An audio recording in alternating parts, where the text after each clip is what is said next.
of the terrestrial biosphere in the 20th century. Great.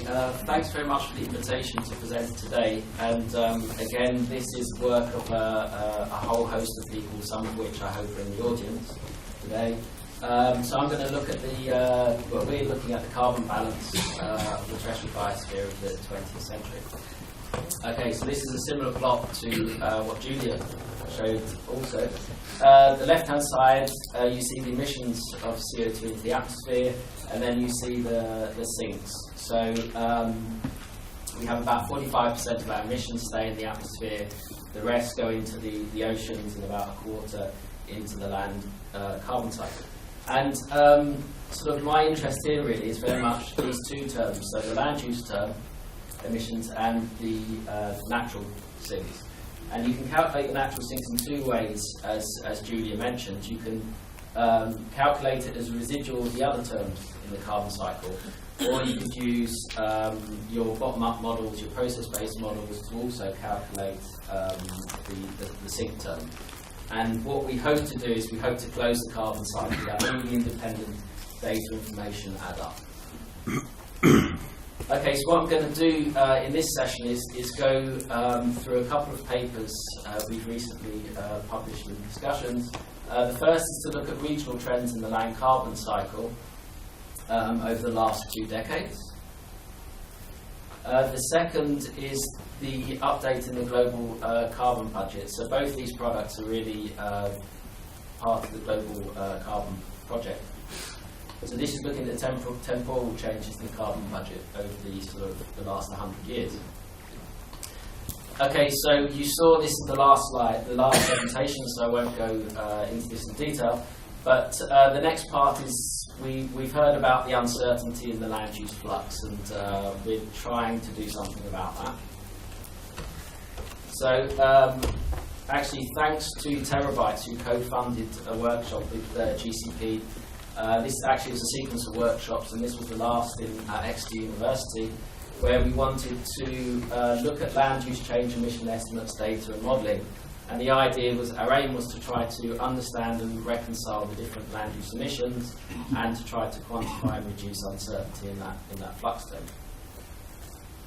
Okay, so the first analysis, so looking at the regional trends in the land carbon cycle. So what we really wanted to do there was to take the suite of dynamic global vegetation models and to investigate the trends in the net sink, the net land sink over the period 1990 to 2009. So we have 9 contributing dynamic global vegetation models, and we run them over the last century, in effect. Okay, so what do we find? So the top left plot shows the net land sink over the whole globe, and what we find is an increase in global land carbon sink, essentially everywhere. But the interesting thing really is if we look at the trend over the last 20 or so years, you see some key areas here in sort of red, which are popping up as having, although they have a sink, an average sink over that period, they're having the sink is decreasing over time, according to the models.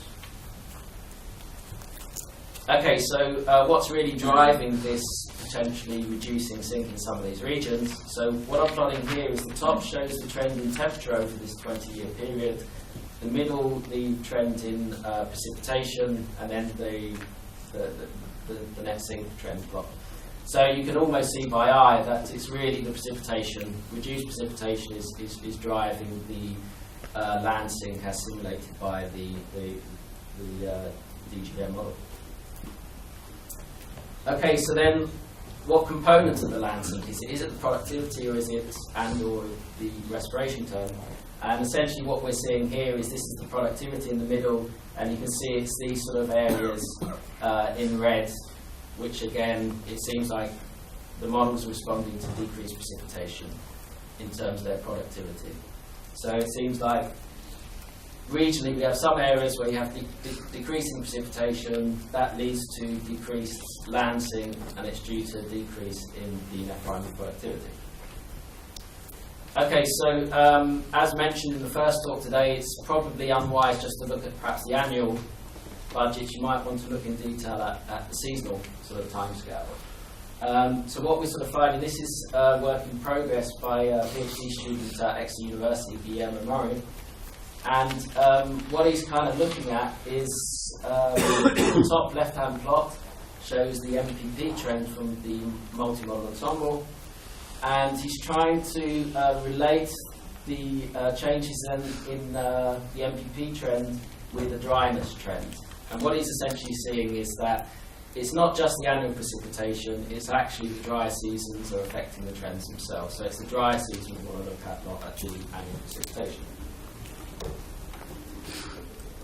Okay, so some of the model evaluation, we've compared the multi-model mean with satellite-derived data. This is from Maignan LAI time series. So you see on the left-hand side the model ensemble for the onset, in the middle the offset of the growing season, and then the growing season length. And you can contrast that with the satellite observations, and the fit is, I think, quite good for the model ensemble. So you have an earlier onset, a later offset, and an increasing growing season length. So that all looks really nice, but then if you actually go into the detail, the fits are not very good. So again, this is Guillermo's paper in remote sensing, recently published, and he's contrasting he's correlating the LAI trends with the observations for each model. And as you can see, the correlation, spatial correlation with the satellite data for the individual models is quite poor. So somehow the ensemble mean is kind of doing okay, but individually the models are not performing well. So we need to look closer into that.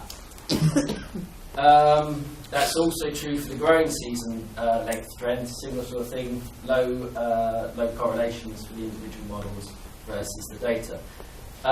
What I haven't got time for you to show today is we've also been looking at comparing this data, model data with flux tail data, also with CO2 concentration data, so that's Ben Poulter and Philippe Peylin, who's here today. And more recently we've been looking at contrasting the ensemble mean data with biomass products from EO and also sort of trends over time, so that's quite exciting. And that's in addition to sort of the moisture data sets. Okay, so moving on, so we're now looking at the temporal changes in the carbon budget components. So this is a paper published by Quéré in ESSD.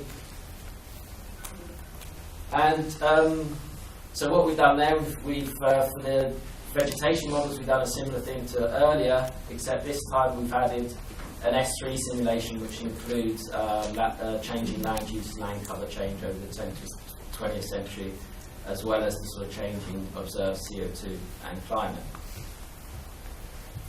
Okay, so from this paper, you see the attribution, if you like, of the source and sinks of CO2, and really what I'm going to concentrate on is the natural land sink and the land use change flux. Okay, so if you look over time, so in 1750, the atmospheric CO2 concentration was 277 parts per million, rising to 2012 to 393. And then you can look at the contribution of sort of the emissions, so coal, oil, gas. But the thing I want to point to here is if you look at the cumulative land use flux over the sort of 100 years or so of about 97 parts per million, that's counterbalanced by this natural land sink of 84 parts per million. So in effect, the cumulative land emissions are offset by a natural land sink. So we don't know what that is. That could be CO2 fertilisation, it could be nitrogen deposition, but you need some sink to balance the budget. Okay, so contributing to this study, we included the Houghton estimate of the land use flux. And all I want to really say about this plot is over the last 40 years, although the land use flux is large, it's been decreasing. If we look at the terrestrial sink, so this is calculated as the residual. So the reason it's residual because we think the uncertainty and the variability from year to year is highest from the land side, so perhaps we might not trust the models, the land models. So here we see CO2 sink over time, the last 40 years again, and what we see is the land sink is increasing. So now what I think is interesting is to compare what the DGVMs are doing, so bottom up with this residual, and we're also simulating with DGVMs this increasing sink. There is some variation depending on the models, but in essence we're getting roughly the same sink strengths. So that's good because that means we're coming closer to closing the carbon budgets. That sort of means we have we have a good understanding of the carbon cycle. Okay, so quickly through the land use emissions. So I mentioned Houghton, we use his estimates, and what he's doing is he's taking rates of deforestation from the FRA, biomass carbon densities, regional and areas of agriculture, and then he's calculating his land use flux. So the pros of this, there's a lot of data, and this data is frequently updated, which is good. The cons, this uses regional carbon density. So, for example, every forest in the Amazon has the same carbon density assumed in Houghton. You're not accounting for temporal changes in environmental conditions. So it's using carbon densities from data from the last 30 years and then assuming that carbon density was the same at the start of the 20th century. And also things like static timescales assumed. So the response time of the soil, for example, post-deforestation, so the timescale of the legacy fluxes.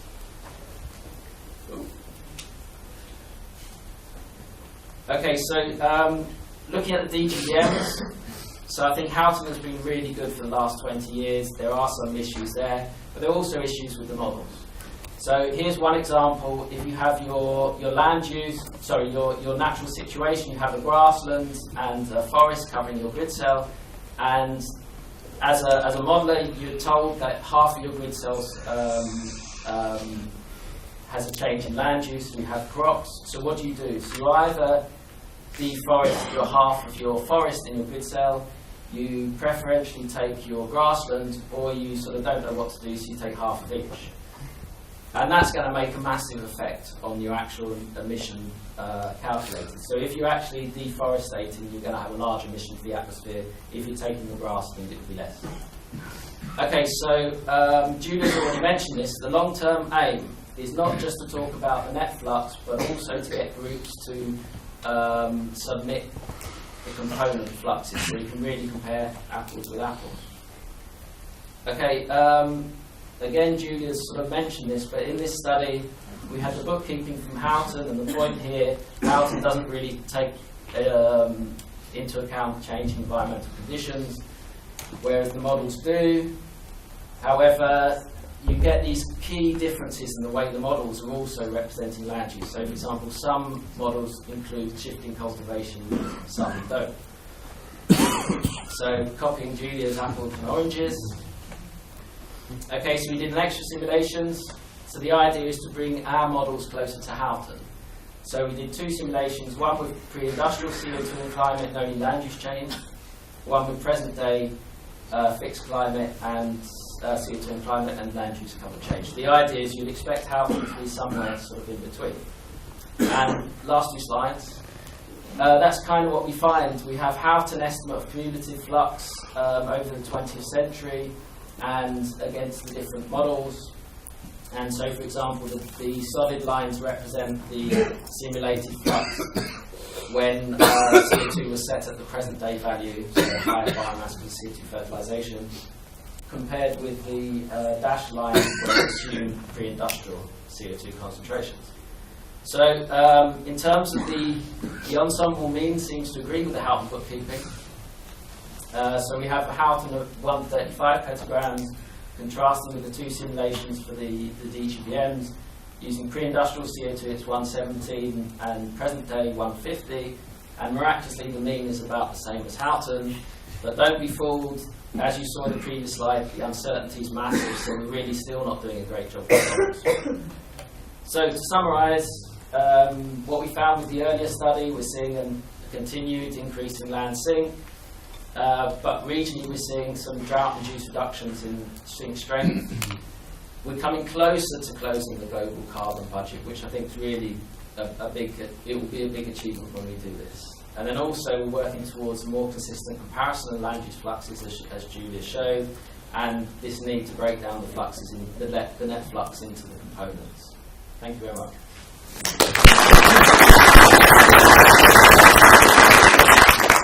Thank you, Stefan. We have time for one question.